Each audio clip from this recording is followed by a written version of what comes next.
Hello mga katandims! Kami Chris Kalingap. Kumusta na kayo? Hello, it's me, Darlene Vlog.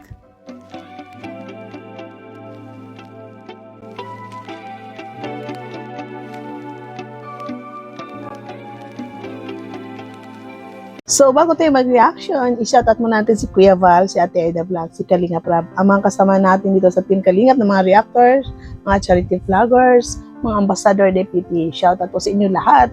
Karipa, Karaba, shoutout. At siyempre, i-shoutout din po natin ang Jomcar, si Jomar at si Carla. Siyempre, kayo rin na sumusuporta, manonood, sponsor, saka silent viewers, kumusta na po kayo? At siyempre, shoutout din natin ang mga may Chris dahil ang ating reactionan ngayon, itong pagpunta ng Team Kalingap sa Hong Kong. So, shoutout po sa inyo lahat. So, dito sa ating thumbnail, sabi natin, hala, si Mikoy umiyak. Bakit? No?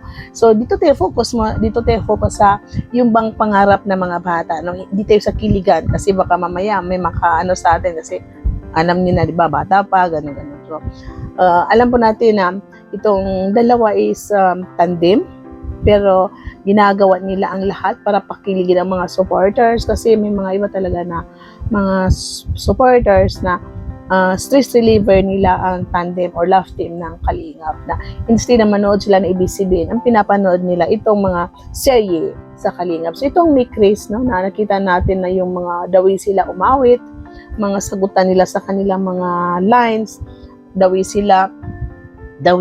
lambingin ni Mikoy si Krista, iganon ang buhok, kung anong aayusin niya na yung gawain talaga ng lalaking napaka-gentleman sa kanyang minamahal. Pero ito po, alam po natin is ginagawa ng dalawa, yun nga sabi ni Krista na lalo daw niya gagalingan, lalo niya sisipagan para sa kanyang family. Kasi alam po natin na ito trabaho lang, no? Trabaho ni Krista ng ganyan umacting, si Mikoy, para maraming mapaligaya, maraming manonood. So, siyempre, yung panonood nila sa mga vlog, serye ng Kalingap is nakakatulong kay Krista kasi binibigyan sa kanya itong sa kanyang pag-aaral, kung anong mga pangangailan niya sa school. Siyempre, itong mga sponsor, tumutulong sa kanya. Katulad nito, nakarating sila sa Hong Kong dahil ito sa mga sponsor. At ito nga na, grabe yung iyak ni Mikoy na dati daw, sabi niya, wala daw destinasyon ang kanyang buhay. Hindi daw niya akalain na masasali siya sa blessing. Instead na si Crystal lang, dahil siya lang beneficiary. Pero tinulungan din siya ng mga sponsor na makapunta sa Hong Kong, no? At para ba yung natas ako sa iyak ni Mikoy dahil sabi nga ni Krista na parang di ba lumapit si Krista nung maiyak si Mikoy, ginanon niya sa braso, sabi niya tears of joy. At makita natin sa mukha, sa mata ni Krista na nagpupunas din siya ng kanyang luha dahil natas siya, no? Parang nakarelate siya na yun bang pag nangarap ka, no, na simple lang pangarap mo, pangarap mo na makapunta sa ibang bansa, pero hindi mo mapunta-puntahan dahil yun na, kulang ka sa budget, may plano ka, pero yun nga, no, hindi ka makarating sa lugar na yan dahil ngayon, no, wala ka sa budget. Pero dahil dito sa mga sponsor na nag-sponsor sa Mikres na makapunta sa Hong Kong is natupad ang pangarap ni Mikoy. At nakita natin yung channel niya is umaangat na, meron na siyang mga sponsor para sa kanyang beneficiary, marami na siyang beneficiary, siyempre views. So, nakita natin ito si Mikoy na, kung naalala po natin is ito si Mikoy, parang may lang siya, parang may, siguro may negosyo ng konti.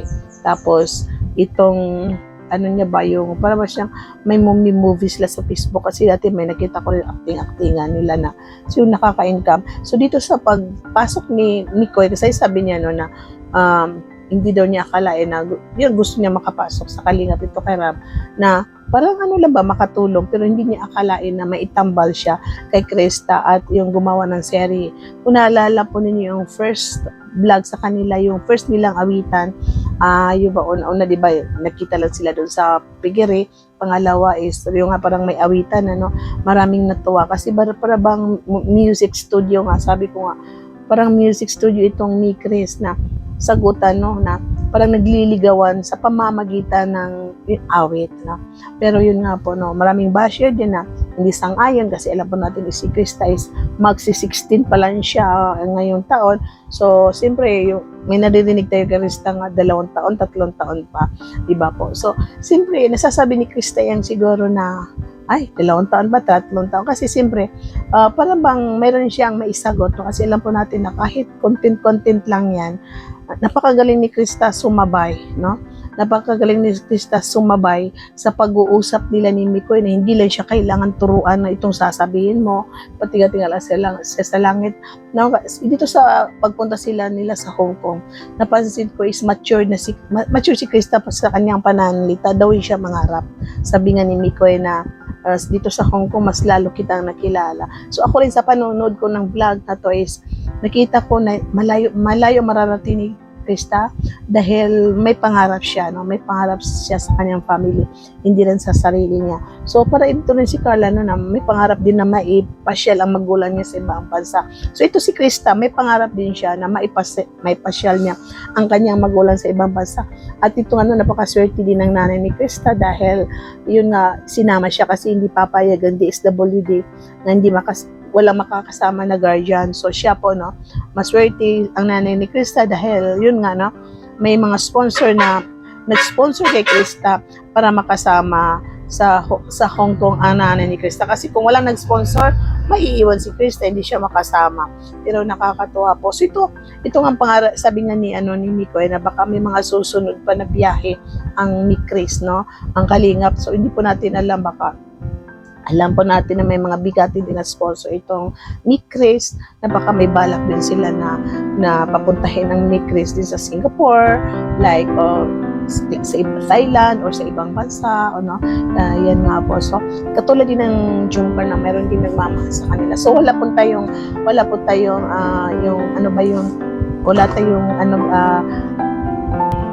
wala pong comparison sa mga tandems love team po, no? Kasi alam po natin na pari-pari sila, may mga sponsor, may mga supporters. So ito sa Chris, no guys, no, huwag tayo masyadong manood tayo kung ayaw nyo, kasi sabi nyo na may mga negatibo rin, ayaw manood dahil dito bata raw. Sa akin naman, nanonood ako, hindi ako focus doon sa kinigan nila. Focus ako sa the way sila magsagutan, na yung bang mga lines nila na may matutunan ka, na parang makaka-recall ka ng kabataan, no, na parang may something na mapapaisip ka, no, gano'n, no? At maisip mo na ito si Krista pag naging artista, galing na. Ito si Mikoy rin magaling umacting. So focus tayo sa vlog, no, na paano matulungan si Krista sa pamamagitan nitong kanilang sagutan, the way sila yung mang-asaran, kasi ito si Krista mapang-asar, no? Sabi dito ni Mikoy. So ito si Krista, kahit bata siya, alam po natin may pagka-mature siya kasi bata pa siya, nagkahanap buhay. Sumasali sa amateur contest para ang premyo, no, ibili ng bigas. Kasi ang papa niya nagtatrabaho sa malayo, Maynila, bago lang siya nakauwi, di ba po? Ngayon binigyan ng trabaho ni Kuya Val. Tapos minsan sumasali siya sa beauty contest, no, para may ma-premyo, no. So bata pa to si Krista, hindi niya na-enjoy ang kanyang kabataan na maglaro dyan ng jackstone or patintero ba, kasi sa kanya hanap buhay, contest, katulad ni Queenie, no. At yun nga, no, na mapag-asar siya, no, parang saka pa siya nagdadalaga, ay Sweet 16 nagdadalaga. So ito si Krista, mapang-asar na siya, bata pa nga siya, kasi ang bata talaga mapang-asar.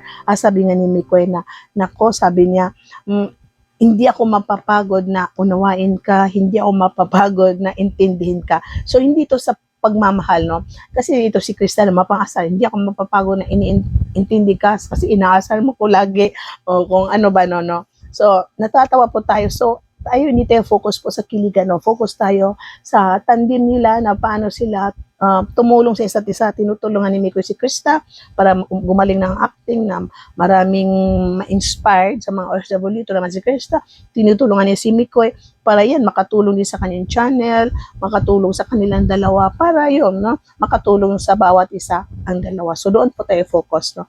At hindi natin alam talagang panahon, no? Kahit tandim-tandim lang yan, seri-seri lang talaga. So wala tayong masasabi sa panahon kung anong bukas, anong susunod na mga tao, no. So ako, wala ako dyan. So hindi natin na talaga alam, no. Kahit tandim-tandim lang to, malay natin kung anong pangyayari. Malay natin, no, na si Krista pala may mamit na mas may edad pa kay Mikoy, na mas pa, di ba po? Ito si Krista may mamit siya na mas matanda pa pala sa kanya. ito si Mikoy, no? So hindi po natin, baka pagtagpuin sila ng balang araw, tapos na ang serye, tapos magkita ulit. So, or baka itong serye nila umabot sa 3 years, 5 years, 6 years, hindi po natin alam. So, huwag tayo pa masyado mag-accuse, no? Minsan, mga basher. Focus po tayo sa vlog, sa tandem ng dalawa, paano makatulong sa isa't isa. So, sa mga Mikoys dyan, tuloy lang po ang supportan ninyo sa Mikoy at Krista, at siyempre ang sa pag-aaral ni Krista, tuloy lang po support niyo sa Krista. At siyempre, huwag niyo kalimatan ang Kalingap, siyempre si Kuya Val, si Kalingap Rab, ang programa ni Rab at ni Kuya Val. Huwag lang po tayo focus sa iisa, no? Support tayo sa Team Kalingap. So, thank you po sa lahat. At shout out po, paki-like ating video, paki-subscribe sa mga Mikoys dyan. Tuloy-tuloy lang po ang pagmamaraton ng mga vlog na sinusuportahan ninyo. Siyempre, si Jumcar Community, tuloy-tuloy lang pagmamaraton, no? At sa HC, shout out po sa inyo lahat, no? Congratulations sa lahat na nakapasok dito sa most viewed na mga keyboys. So, bye-bye and see you in my next reaction video. God bless and keep smiling, everyone. Bye! See you in my next reaction video.